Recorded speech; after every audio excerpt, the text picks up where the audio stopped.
With just a shovel in hand, this man tries to break down a barbed wire fence before being repelled. Here near Kuźnica at the Belarus border, hundreds of migrants are seeking to cross into Poland, but they've been refused entry by the country's army. According to Warsaw, these migrants were deliberately sent to the eastern border of the European Union by the Belarusian regime, with one objective: to undermine the European Union.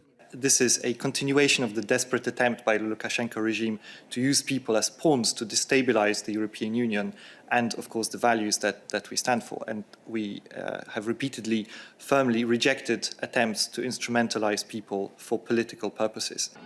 For several months, hundreds of migrants have gathered at the border, leading to growing concern by Poland and NATO of a possible escalation and major incident.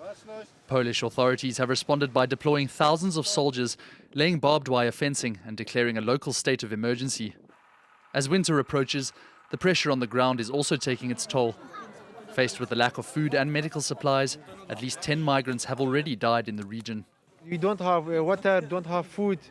How many times are we waiting? This is not the situation. As you see, everybody almost dying of the cold, hunger and everything. Belarus, for its part, has denied weaponizing migrants against the EU, instead blaming the West for the crossings. In response, Brussels says it's now preparing to implement sanctions against the regime. The subject will be one of the key points up for discussion next week in a meeting of the Union's foreign ministers.